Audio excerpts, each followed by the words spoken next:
It's a deep drive, right field, way back. She is gone. I don't believe what I just saw. Coach Flicky in the house. Coach Chopper is in the house. And this episode 86 brought to you by the brand new Atta Girl shirts that Mrs. Ballgame stocked up. We've got so many Atta Girl shirts in our garage, it'll make you say Atta Girl. Um, uh, Grab your Atta Girl shirts. We got new Atta Boy shirts as well. This episode brought to you by Chad Chop's Buff. And Chopper, I'm going to let you explain what in the world a buff is. If you're on the YouTube, you can see his buff is buff. Yeah, these I mean, the hair's getting long, it's getting unruly. My hat was falling off. And so it was either cut the hair or go ahead and throw on some sort of a headdress. And I went with the buff, which is the same thing that they use on Survivor.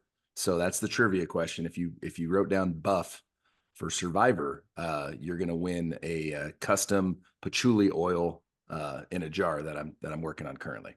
You went with the right play there. I'm digging it all the way. Coach Flicky happens to be donning a brand new war stick. Is it a pullover? A cardigan? What do we call Bang. this? This would be a zip up hoodie, coach. I'm not opposed to cardigans. I think a war stick cardigan would be outstanding with a Chad Chop buff. Are you kidding me? But open cardigan, chest hair out with the buff. I mean, my money's on whoever wears that. My money's on them in Survivor. I'll tell you that right now. Facts. Get your 15% discount with the code BALLGAME at Warstick. Thank you, Warstick, for supporting our little pod that could. And yeah, 86 episodes deep, and we are not 86ing this podcast. This is just the beginning. This is the appetizer. The meal hasn't even been delivered. And then the dessert, goodness gracious, the dessert is Tommy Gold. Tommy Gold has been back in action. If you've been following our social medias, we have a Facebook page now. He's been putting up snippets from old episodes, and he's just dialed in. So give Tommy Gold an attaboy on three. 1, 2, 3. Atta boy. Well done, well done. And that person beside you on the treadmill who's like, what in the world's going on? Give them an attaboy or an attagirl too. And then some uncomfortable eye contact because we also want to thank our patrons. I think they're called Patreons, but you know who you are and you support us. And we deliver these funds each and every month to Tommy Gold and Chad Chop. And if we bring Flick money in full time, we'll just call this Talkin' Shop, and it'll just be the chop. It'll be the ball game. It'll be Flick money. And what do you think? What should it be called if we just go trifecta here, guys? I like talking shop. Yeah, it's simple. Easy. Simplicity. Yeah. I must say that me and Flick Money we just got back into our houses from an epic trip up north. I think you call it the North Midwest. I think I got that wrong, Flick Money. What do we call that? There's the upper Midwest, which is kind of generally regionally, and then within Michigan, they take a lot of pride in just being referred to as the up north. But then you've got the whole upper peninsula, the UP, so that's a thing. So it really depends on how specific are we getting. But we were definitely in the upper Midwest, coach. And there were some T-shirts at this Super 8. I'm going to call it a motel, but you can call it a hotel in West Branch.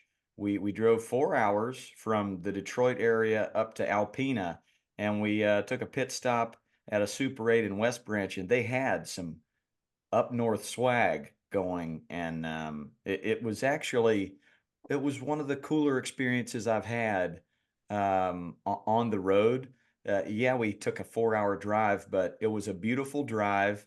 The Super 8 was extremely quiet, not a lot going on there.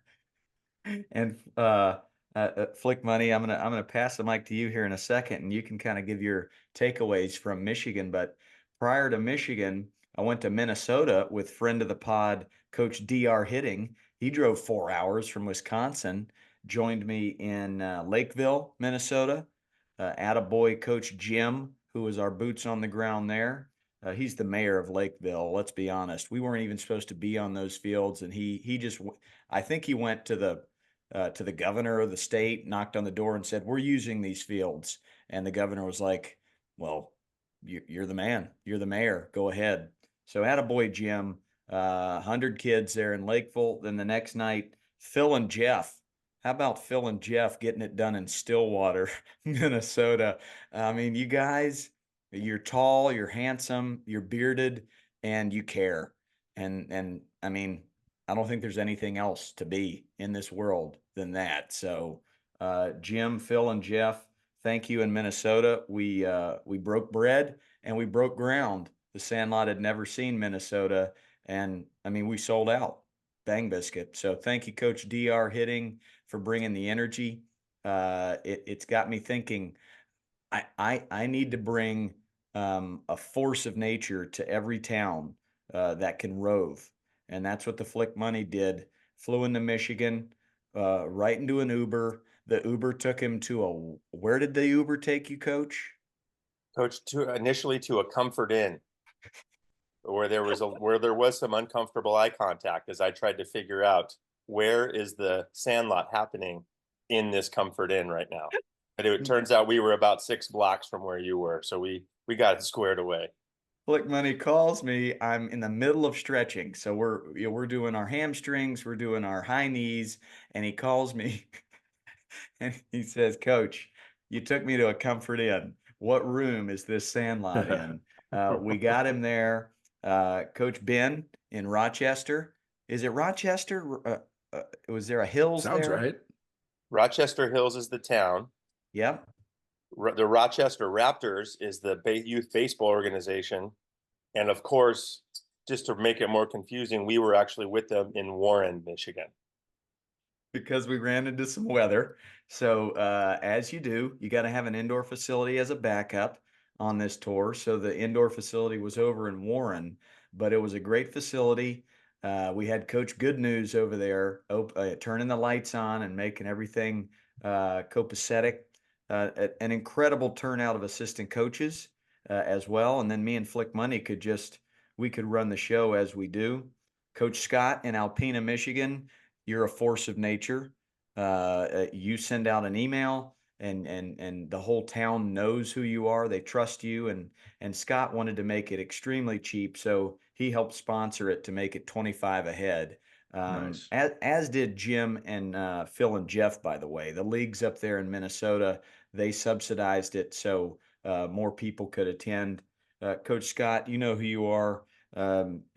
You're just the man. You're the man of Alpena.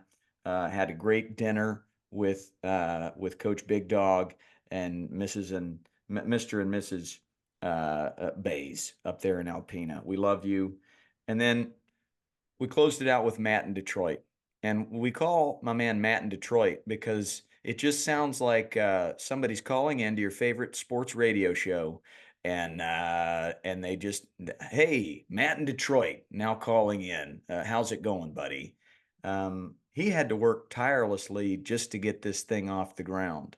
I think you who listen to this pod, you know that there are sometimes, whether it's the city, whether it's the league, it ain't easy to get this party going. But he fought. He fought like a warrior poet, and it was maybe the most memorable Sandlot we've had. Choparooski, some guy named Kirk Gibson, showed up about 4 hours before the Sandlot started just to kind of see what it was going to be all about. Went and hit a bucket of balls at his golf course, came back and spent 4 hours teaching kids how to hit a home run and fist pump their way around the bases a la 1988 Dodger Stadium.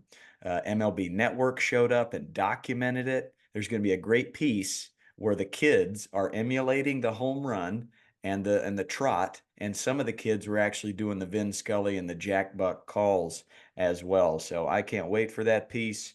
The queen of MLB, Coach Jenna, flew in from Nashville to produce it. She did a great job. Add a girl to you. But I'm going to toss it over to you now, Flick Money, because you made me cry before you sang your song at the end of the Detroit Sandlot there with Kirk Gibson. What's your takeaways? Let's start there in Detroit with Gibby. Oh man.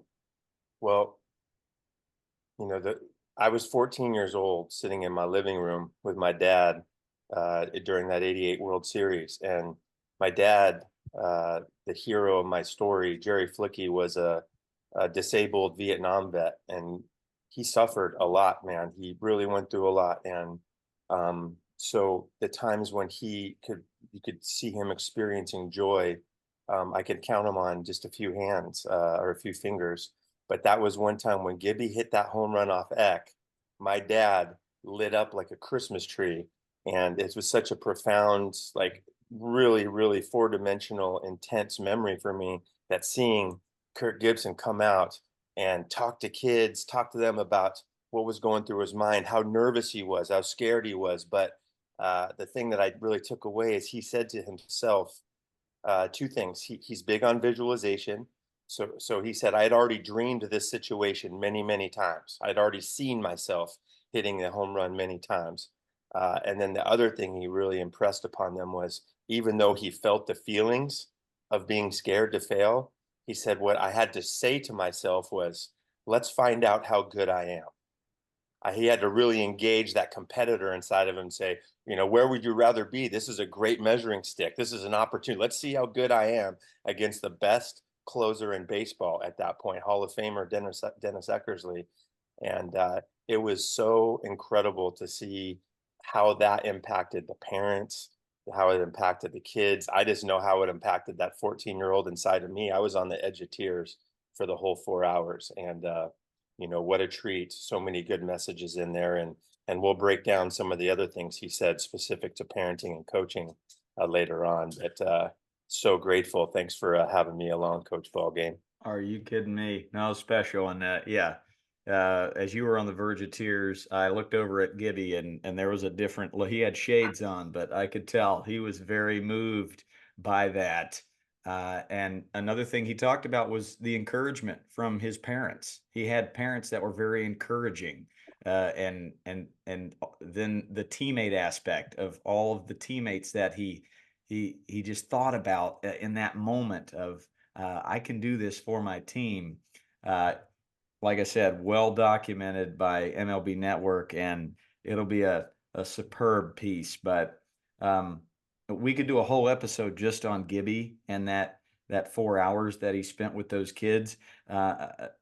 Just the heart of a heart as big as Michigan, man, just a huge heart. Wanted to help sponsor it, wanted to make sure kids that couldn't afford it could get there. His buddy Jack White also pitched in, so we had a discount code for kids that just couldn't afford the Sandlot to come for free. And man, oh man, did he light up when those kids would go around second base and do that fist bump and then high five the third base coach. I could tell he got a lot out of it, a lot of joy. Super strong. And then what does he do? He joins in for the coaches clinic, Chopper. He's like, you got to coach the coaches. And he talked about Lasorda. He talked about Sparky. Just talked about, what parents and coaches need to be doing for the youth. He broke out this game called 1, 2, 3. And you start by saying one, I say one, then he says two, and then I say three, and you just go back and forth. Then you substitute one for a clap, and you go clap, 2, 3, clap, 2, 3. And then he substitutes two for a stomp. And then I can't remember what he substituted three for. Do you remember A hip what? wiggle, a hip shimmy. A little dance shimmy. So by the end of it, me and him are going clap, stomp, hip wiggle, back and forth. And then he says to the parents, if you are ever in a moment during your kid's game when you're about to yell or you're about to get angry, go behind the bleachers and do the 1, 2, 3 with another parent. And same for the kids. If you're feeling nervous, you're anxious or angry, then just do the 1, 2, 3 in the middle of the game. He's all about um, staying quiet, staying sane, and letting the kids play, letting the kids learn from their failures. So, um, Can't say Coach, enough when about him. I love the dude. I love him so much, and he gets the biggest attaboy ever from me, and all those parents that came. He signed every autograph, took pictures, and he was not feeling well by the end. He was a little tired as he's battling with his health, but he's just an absolute gamer. Coach, I was just going to say, sometimes even I'm guilty of it when we talk about old school coaching versus new school coaching. But it's important to remember that there have been people carrying the torch for coaching the right way and teaching the right way, um, that heart-based, character-based. And I was really taken by what he said when he was drafted by the Tigers and he finally got to the big leagues. Sparky Anderson told him and their entire team, we've got the goods here. We're going to win a World Series. But I'll tell you right now, none of it will mean anything if we don't give back to this community. Mm. He, at the highest level, with the best guys on the planet, Sparky was having already won World Series with the Reds. He was an old school guy, but he was dialed into this character development, this idea that we are more than just the wins and losses. We're more than the trophies, and that should be acknowledged. And I was so heartened to hear him say that, to hear a guy like Gibby, who kind of in one way represents that gritty old school toughness. You feel like he could chew a football into small shreds in about 3 bites. And on the other side, you've got this tremendous heart. And here he is saying, yeah, character matters. How we do it matters. How we parent and how we coach matters. And so back to our ongoing thesis, it's not an either or. It's a both and. You can be tough, you can be competitive, and you can be full of heart and care about the people that are around you. So I loved it. Wonderful. And I kind of want to break down some of the highlights of our coaches clinics. We had some really good ones in Michigan, also in Minnesota. But before we get into that, Flick Money, I want to send it over to Chopperoo. Chop, we wanted to get you in Minnesota and Michigan, but you had some daddy duty. Talk to us about what kind of duties you had as a father. What's going on in the world of Chop? Yeah, I got the opportunity to go into Orange County and just be a dad and watch Tucson Turf. They had 3 teams in this tournament, and And this the is boys play. football. This is flag football. This is flag football. They've been practicing for going on 3 years, twice a week. Tremendous coaches, up and down, character first. We're one of the only teams that when we pull a flag, we go out of our way to hand it back to our opponent instead of a lot of opponents will just throw it in the air or chuck it.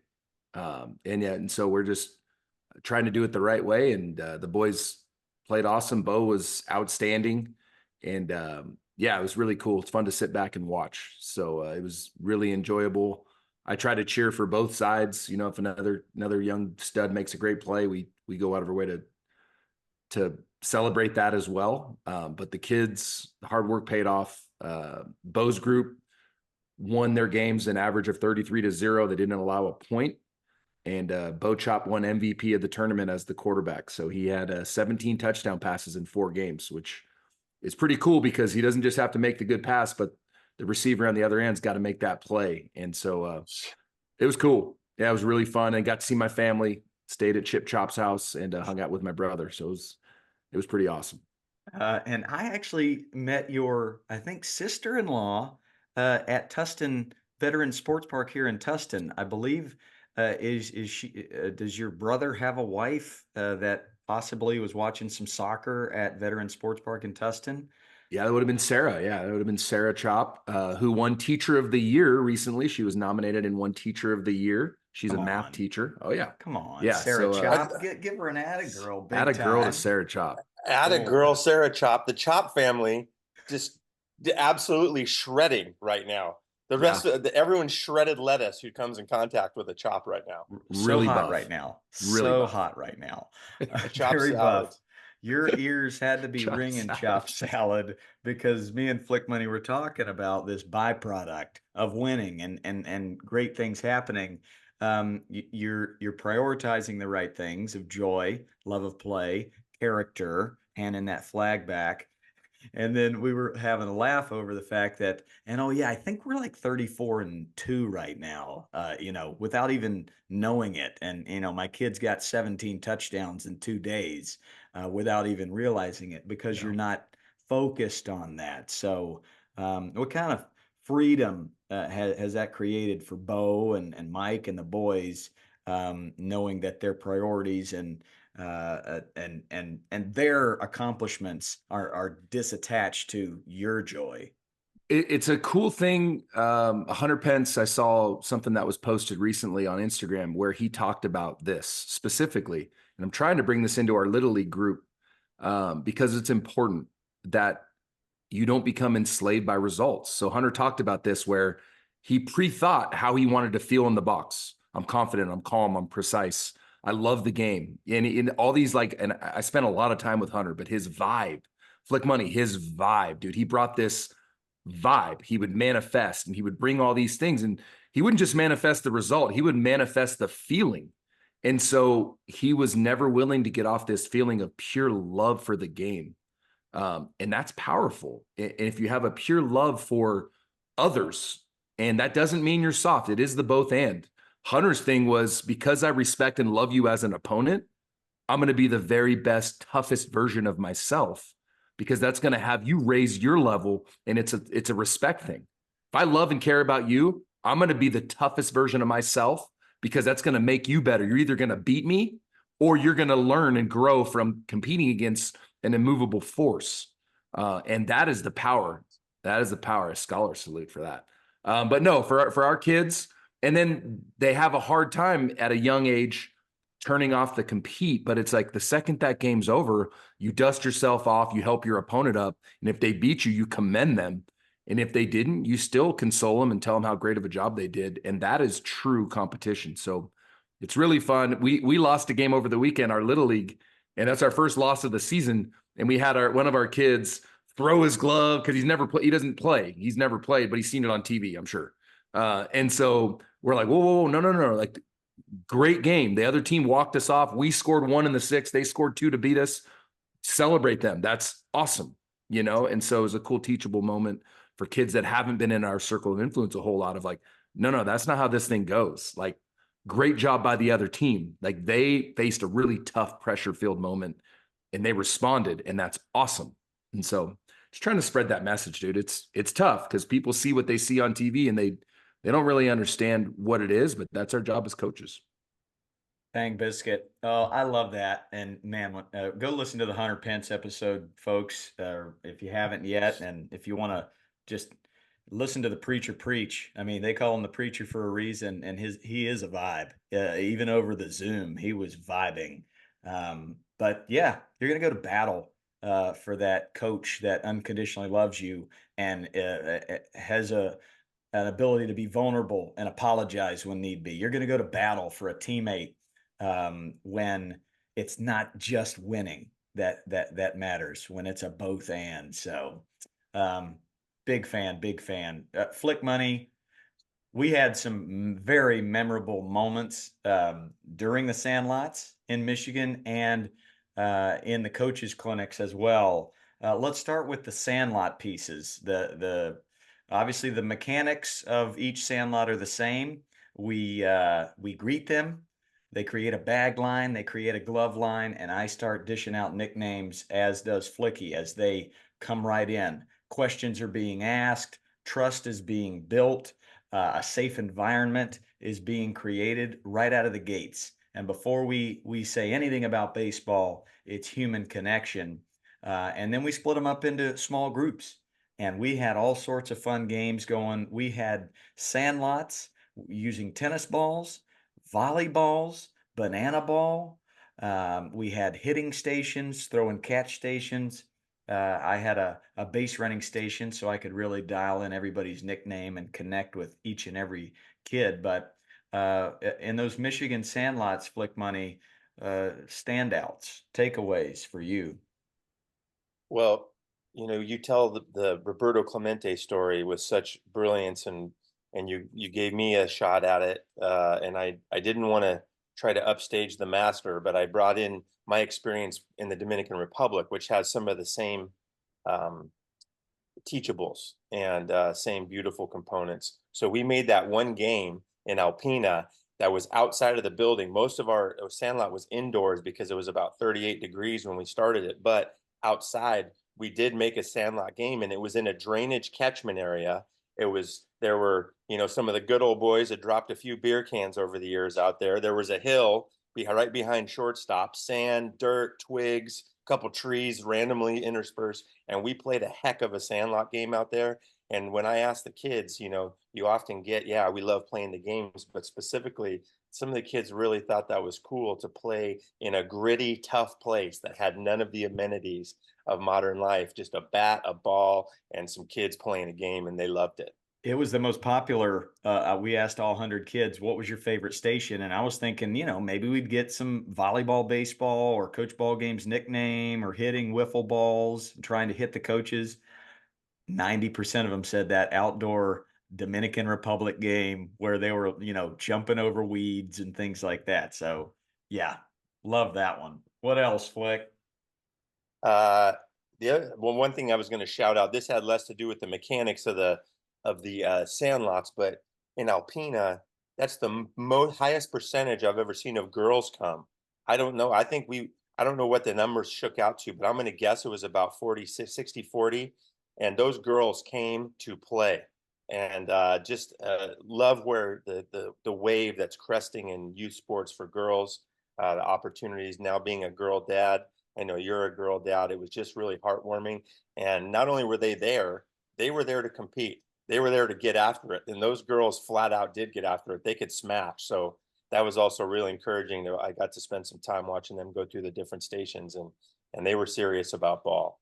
Yep. What what joys did you find? What challenges did you find as you were more of a rover around Michigan, kind of helping these volunteer coaches? And the way it works is our boots on the ground will find 12, 15, 18 moms, dads, brothers, sisters that will help run the stations. That way we can kind of lead them. What stood out as you tried to coach the coaches? The by and large, their hearts are all there. They're here for a reason. They find us for a reason. So mostly it was nothing but they were extensions of us. They were our fingers. If we were heart and arms, they were fingers, and they did a great job. I will say we had older groups than I remember having at Sandlots. We had 13 legitimate 13-year-old groups, whole groups of 13s, and that's a special age. Once those players cross over into that too cool for school. So we had to do a little massaging where coaches, you can get into a little bit of that battle with them over, because that's the age where they're going to try to do the least amount, right? Kids at that age, they're trying to find the shortcuts. What's the least amount I have to do to get the results? Pretty natural. And so just massaging a little bit of our culture with that age group with some of the coaches, particularly if one of the players was their own son. That's where I really noticed the biggest challenge. The 12 and 13-year-old player with their own dad as the coach is a real lightning rod for struggle. And so I think that'd be a great, portal into a conversation we can have here, because that's where I found the most work that I was doing, trying to ease that.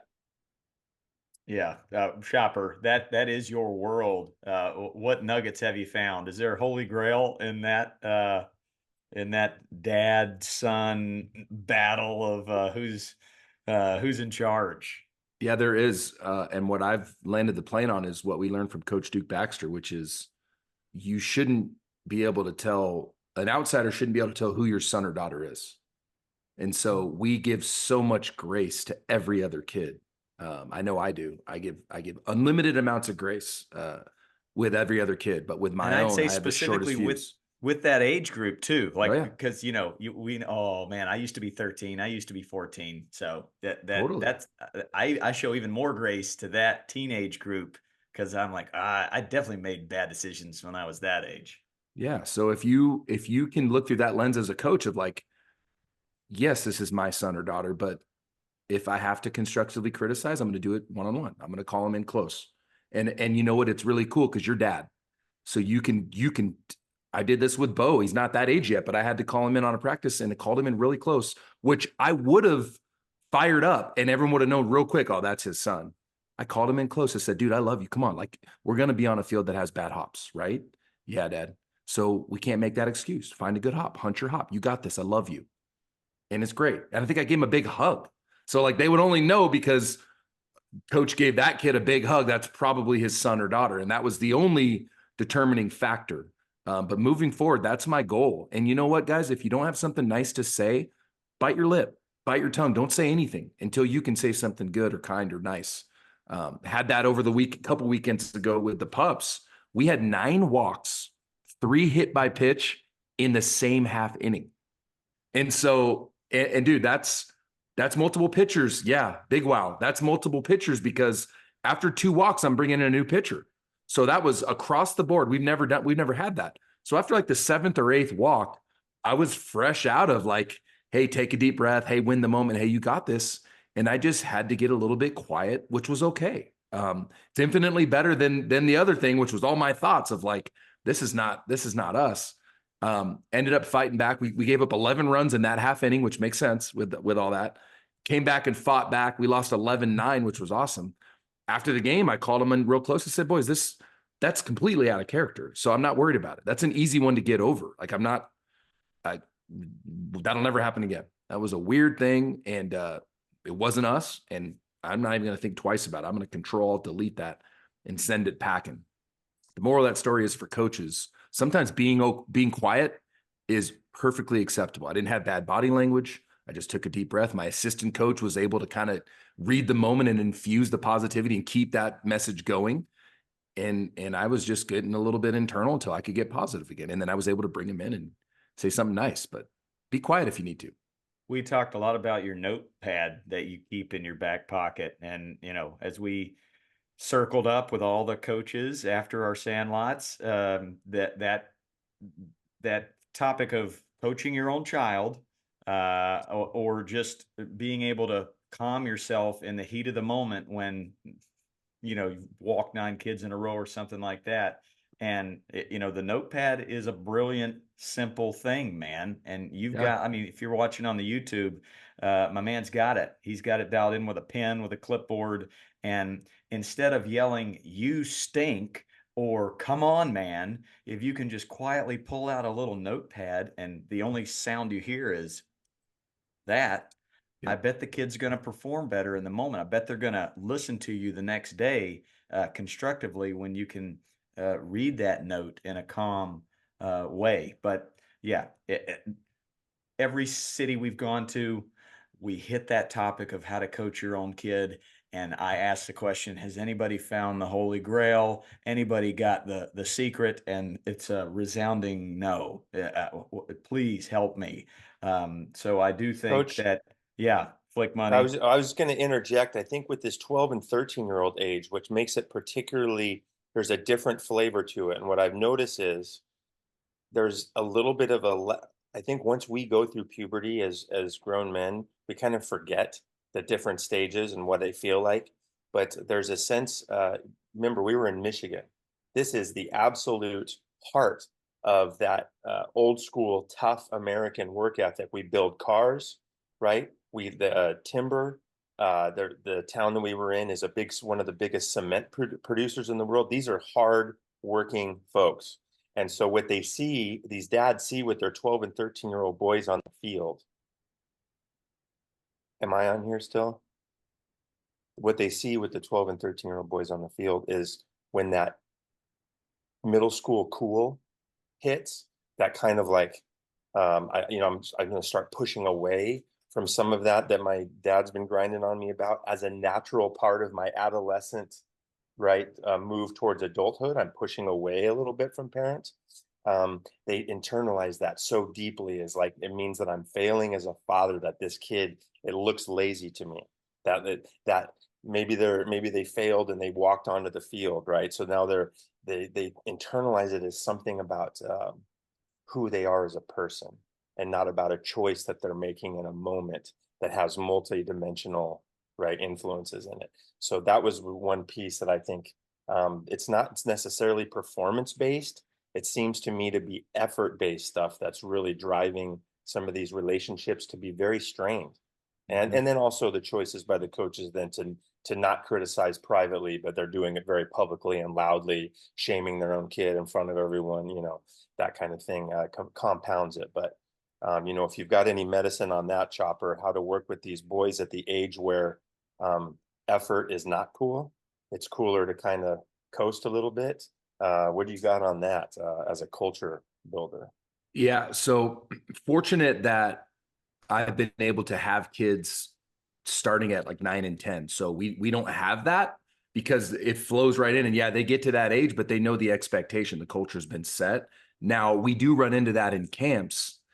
And unfortunately, I don't have the medicine because what I've decided to do is we go 5 to 12. We don't have 13-year-olds because it becomes a thing where it's a little bit, I hate to say this, but it's more trouble than it's worth when you've got kids in a camp setting and you haven't built that expectation.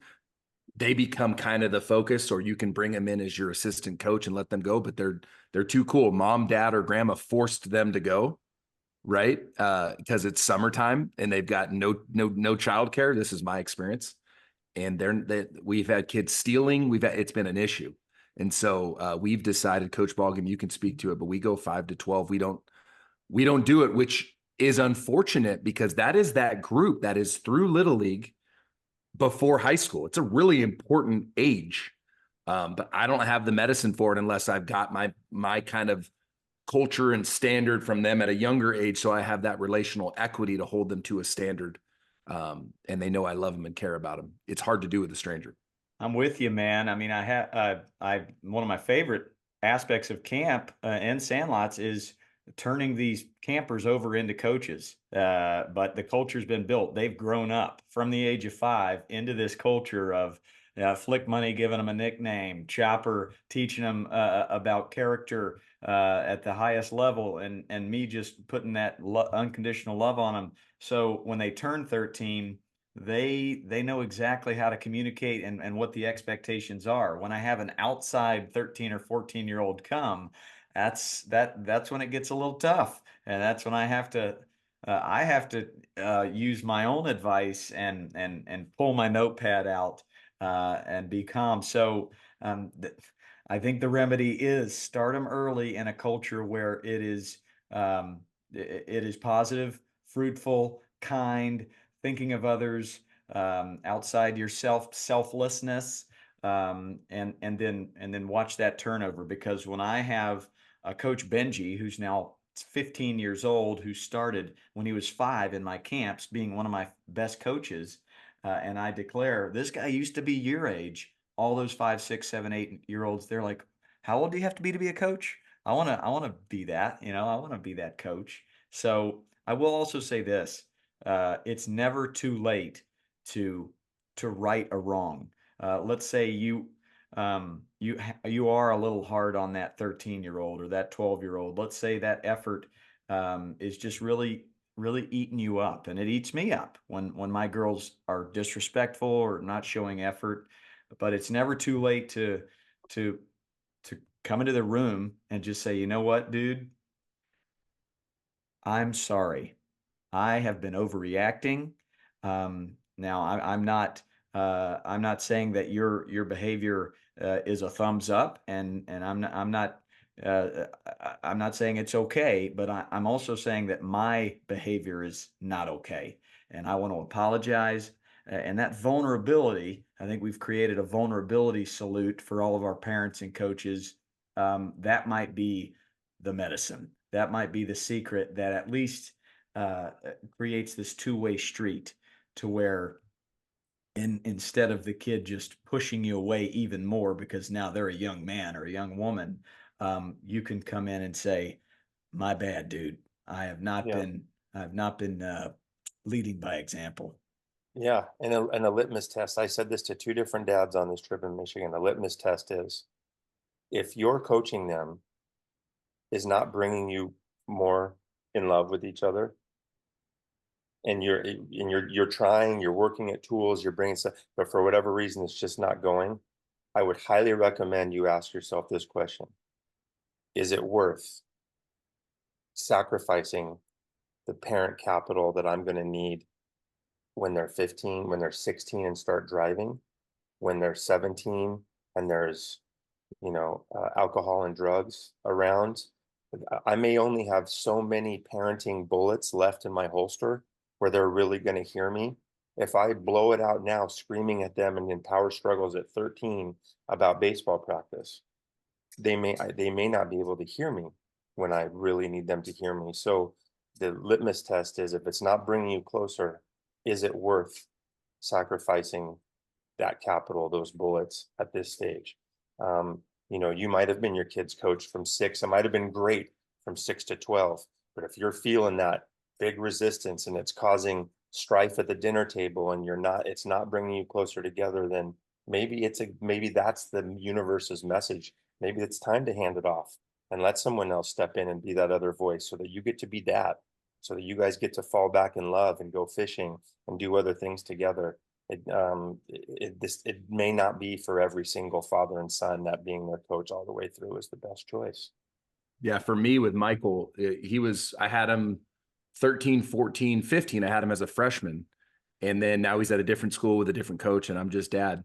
But we talk about it a lot. He's like, man, you set me up so well. Like I'm so thankful for, the standards that were held, and the things that I focused on. And it wasn't always easy with us. There were times when it was tough and it was hard, but he's on the other side at 16 years old now. And he's like, dude, I understand why you did all of it. And it makes sense. And I'm thankful that you did it. And I hope you can be my coach again someday. So, as a parent, that's the feedback you want. And it doesn't mean it's always easy, because accountability hurts sometimes.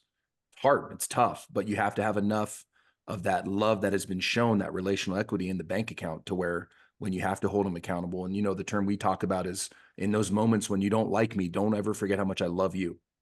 And that's that piece of like, hey, dude, as a coach right now, I'm coach, I'm not dad, I'm coach.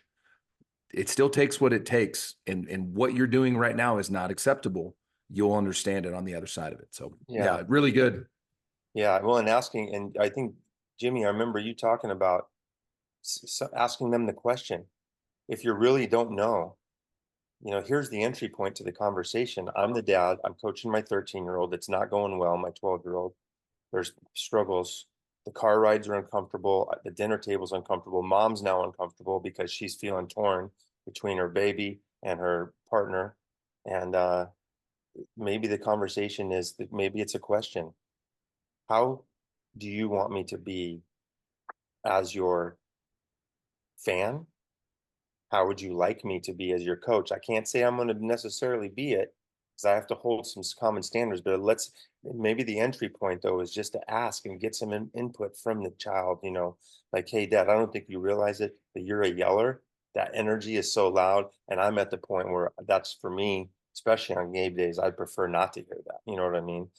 So it could be an entry point into a really important conversation. I don't know where you got that, Jimmy, but I thought that was a great question. Yeah, I highly recommend go back to the Duke Baxter episode, as we talked a lot about it, and he brought that up. What kind of fan do you need me to be for you in the games? Do you need me to sit behind the left field wall? What kind of things do you need me to say or not say? That's going to help you in those high leverage moments. So yeah, a great episode on the father-son, the father-daughter relationship. Well, I must say that since our gatherings for the playbook, which we did about a month ago together, the emails from the coach Bubblegums and the coach Jimmy Dean Sausages, of just how they've implemented a lot of the tools they learned in this playbook. It's a big thumbs up. It's been, a lot for Mrs. Ballgame and I to try and consume. It's just so many good things. So we are launching number 2, and it's happening May 1, May 2, and May 3, where we're going to spend at minimum 9 hours together on a Zoom, where you can get a lot of these tips. We'll have 2 hours per day where we'll go through a curriculum, and then we'll have an hour each day of a Q&A VIP. So I had so much fun. I don't think we've actually unpacked it together as far as our launch number 1 about a month ago, but it's just, I think it's gonna be the premier little league youth sport curriculum on how to go about it the right way. And day 3 is when we actually hit the baseball, when we hit the X's and O's, when we teach the backspin and we teach the front shoulder. Day 1 and 2, it's all the important stuff. It's the building of trust, engaging, love of play. How do we teach character? How do we deal with different personalities? So, I'm excited you both are on board again, and we're going to crank this up. So put it in your calendar, folks. May 1, May 2, May 3. It'll be 9 to 11 Pacific in the AM. We will record it, but if you can attend live, it's been very helpful for a lot of those parents and coaches out there. And I'll throw it over to Chopper. What did you learn from that last playbook? What are you excited about as we turn the page and do it again here in just a couple of weeks? For me, it was how many folks are like-minded and want to be better for our kids and for our youth and for our communities. It was awesome. It was 150, 200 folks that were just dialed in and asking great questions and just totally engaged. And it gave us hope that for our future, for our kids, that we're not going to have a bunch of folks yelling and screaming, and we know the impact it can have. One coach put into a community can change it. And people can see like, whoa, he didn't yell and scream when the umpire made a horrible call. Wow, she was calm when she interacted with her kids. And they can see like, oh, the kids are really responding. So yeah, I love that day 3 is the day when we start talking baseball, because the first 2 days we talk about the heart and character and what really matters. And so I was beyond blessed by it. I know Flick Money was too, and he's going to talk about it. And the Q&As were incredible, because now it's like, hey, dude, whatever you guys want to ask us, and we'll tell you what we've learned by making mistakes and kind of learn what works and what doesn't. And if they ask us a question that we don't necessarily know the answer, like, hey, tell you what, let's think on that for a day, and then the next day when we go back, jump into that Q&A, we'll give you a really thoughtful answer. So I loved it. I can't wait for the next session. Tell your friends, tell a coach that needs it. Just do it in a loving way, that they need to jump on and do it. And don't stress about hey, 9 to 11, I can't make that. It's recorded. You have access for 30 days. And then you've got our emails. So like, you can email us a question and a comment, and we're in your corner. Look, Money, you were deep in the chat those 3 days. At what stood out? What are you looking forward to? Oh man, so many things. Um, Also very heartened to see how many people are out there, have been sort of floating in the sea in their own life raft individually. And when they see the coach ball game nation is now throwing flares up, and they realize they're not the only ones in the ocean. That's really brings a lot of heart and joy to me as a person and coach and parent.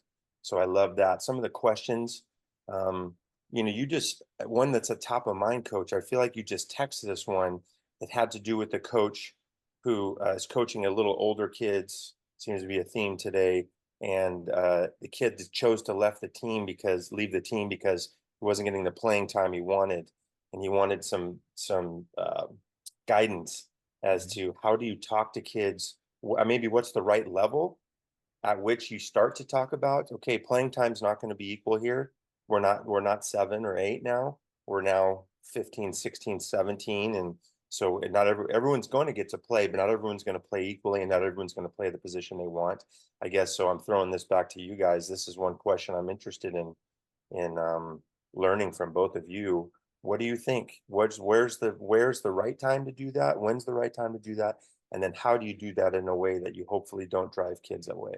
Yeah, I know Chopper's got a good page ready to declare the answer to this, but I'll just say I responded with the Coach Rack episode. We talked a lot about this particular thing where that 14-year-old is not getting the playing time they want. They don't make the team.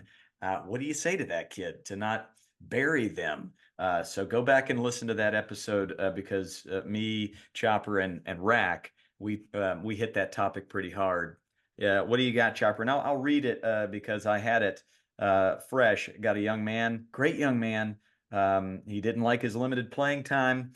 He's behind, but believe he can improve and be an asset. Unfortunately, he quit this week. Any advice on how to best communicate to high school players with clarity? It's no longer little league and junior high ball, and things are no longer equal. But the humanity side of me is crushed for this young man. Yeah, I mean, I've had this with players that I had one last night in our dugout who, and this speaks to how to handle it the right way. So this young man wasn't getting as much playing time as he wanted, and they went in a different direction. And last night he made a comment. I used to be a pup, and that's our club at name. And I'm like, you're always a pup, you know? And he got this big smile. And it's like, you go out of your way to make sure that these young men and women know, dude, I love you. And yeah, maybe you didn't make the team, but that doesn't impact how I feel and care about you. And if you want to make the team, try out again next year. And here's the steps that we can take, and here's the areas you can improve on. But understand that my love for you is detached from whatever you are on a baseball field. My love for you is who you are as a young man or a young woman, and how you treat people and your character and your joy. And I go out of the way to celebrate these athletes and make sure they know, like, dude, I don't think any less of you or any more of you if you're really good. Like, I love you as a human. And so I've had 3 or 4 kids that aren't with me anymore. 2 of them were playing football over the weekend, and they're excited to see me, and I'm excited to see them, and I'm excited to put my arm around mom and dad and celebrate them. And that's what we do. It's not this, like, once you're out of my family or out of my team, you're dead to me, because now you're showing not just that kid, but all your other kids that it's a conditional love. Right. But when it comes to this age, Flick, it does take what it takes. So this athlete who wasn't getting the playing time, he didn't put in the work, or maybe he doesn't have the talent level, but he didn't do enough to be an asset. He didn't do enough to be fully engaged. And guess what? That's okay. That's okay. That means that he's not passionate about this game yet. So go find something you're passionate about. Or if you're here to tell me you want to be great at baseball, here's your steps you can take, but you've got to be fully engaged. You've got to be all in, or go find something else. Totally okay. But kids do it to themselves, which is not a bad thing. They've got to find what they're passionate about. I'm going to look through the player's eyes right now, because I remember I had somewhat of a challenging relationship with my high school coach. And my sophomore and junior year, I felt like I should be getting more playing time. I had worked really hard at it. It mattered a lot to me. And he was seeing something different than I was seeing. But in my mind, it was about I would say, oh, he doesn't like me, right? That was a big, at that age, we process things very sort of um, self-centeredly. And I thought it was just about, he doesn't like me as well as he likes this other kid that's getting more playing time. And maybe I was overinflating my own value, or maybe I was not. Maybe I had a good read on it, and he had some other things he was looking at. So I guess my question is, are there metrics you use when you sit down with a player who comes to you and says, Coach, I don't understand why I'm not playing more, and it's really upsetting? Are there numbers you use? What's the basis for the conversation so that it doesn't feel like a personal choice that you're making just because you don't like the kid? Yeah. Yeah. How do you come through that door? For me, it's very easy. And it comes down to, I don't have specific metrics, although I can now with Game Changer, you can go through and look at specific metrics. But for me, it's really easy. It's one of the few things. If they're a pitcher, like, hey, I just need you to pound the zone a little bit more. If it's a hitter, it's usually comes, especially at a younger age, it comes down to making contact. Like, a lot of times there's a lot of swing and miss, and kids, as we all know, will judge themselves by their peers.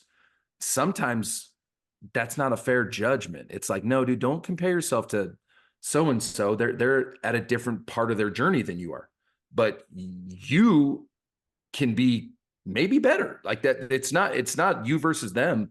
But yeah, or it's baseball IQ. It's like, dude, your base running it's a challenge right now. So I need you to be able to be a little bit more engaged. But like you said, I mean, Michael's going through it this year in high school and as a parent and a talent evaluator, I can see it. It's like, yeah, dude, you probably should be playing. So guess what?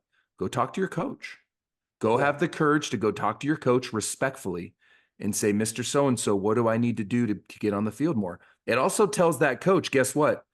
You're not happy sitting on the bench. Because if I have a kid who maybe could be on the field, but he's not complaining is not the right word. He's not asking me, what do I need to do on the field? I'm going to assume, hey, he's good with his role. Yeah.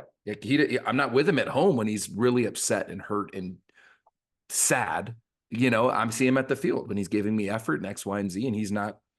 So if you don't ask coach, hey, what do I need to do? And then if he gives you a plan, go do it. Learn his currency and earn the spot. So this is a critical part. So this is where the coach does have an influence over this. If you set the culture early, that I will always sit down and hear you out and have a conversation with you. If you have questions about playing time, your development, where you're at, what you need to improve on, I am here for you. I'm not going to have that conversation with your parents. Nope. But my door is open to you. If you set that as a culture, then there shouldn't be sort of surprises or, mid-year, like all of a sudden the kid just bolts.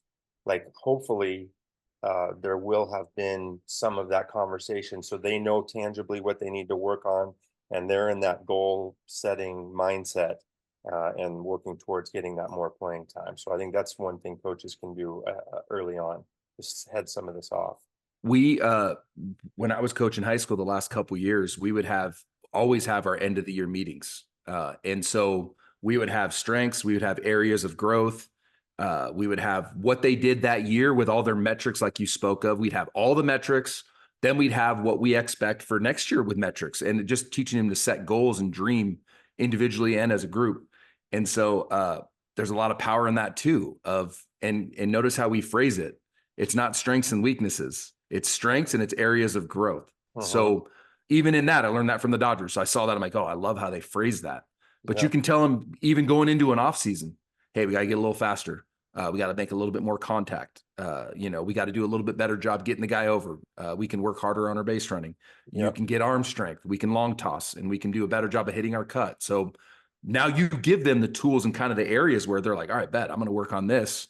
And then I'm going to feel really good about coming in. If I can do what coach said I need to do, I know I'm going to play. And so, but communicate. And you're right. Set a culture. And we talk about this with our parents and our kids.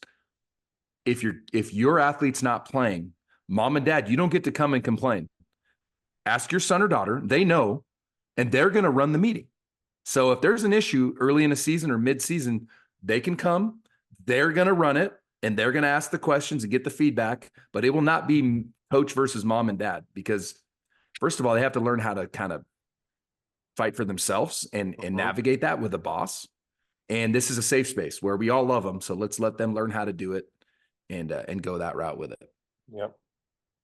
Gorgeous, man. I mean, really good. And that was a really heartfelt email that I got. And I think we answered it really well. What you guys did. I just posed the question. The one thing that I thought of was Daniel Nava. And I tell that story a lot, where the only thing you can't do as a coach is you can't take the love away from them. If they show that they love this game, but they're not talented enough or skilled enough yet, you've got to keep that love alive. And by communicating what they need to work on, those specific steps, and maybe it's bring them on as, man, I just love your energy. Yeah, we can't get you on this roster, but do you want to be the water guy? Do you want to be the machine feeder in the batting cage? Like, we need you around, and then maybe that will help you gain these steps you need.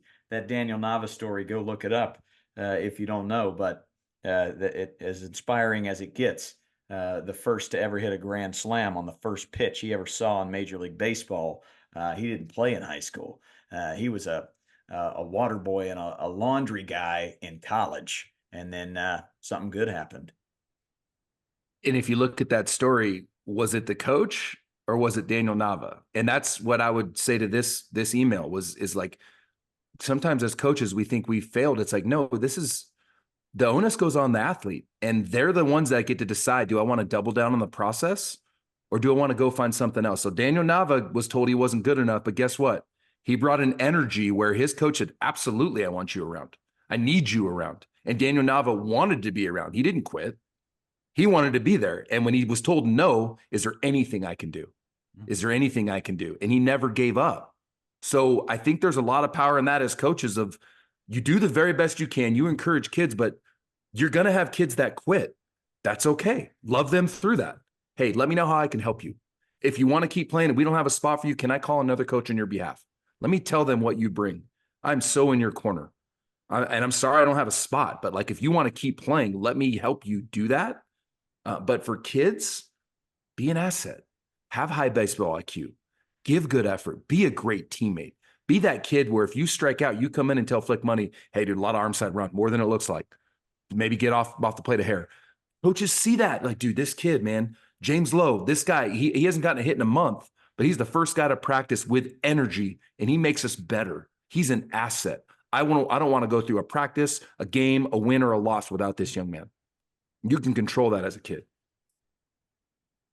Good to be back. Good to be back with you boys. Very Fires buff. me up, man. It's I food. could go run through an entire wall of chopped salad right now. I think I will. Listeners, thanks for being here. Thanks for tuning in. And let's go. Let's see you in a couple weeks on our playbook because I want to see your face. I want to hear your questions. And yeah, let's keep changing the game one Atta girl and one Atta boy at a time. I'm good. Chopper Rooski, anything on your end? Missed you boys. Great to see you. Great job in the upper north, as some call it. Yeah. Upper Midwest. You guys nailed it. And yeah, I'm just happy to see you guys. Happy to be back. Let's go. Flick Rake. Money. Double bicep salute. Never had this before, but I'm gonna give Chopper a buff salute. Big buff salute right there. Yep. And I love you boys. Thanks for doing Love you what too, you're buddy. doing. Thanks for inspiring me and others. Have a Oh, great week, boys. awesome. Yeah, Rake, random act of kindness every day. Go do it. Bang.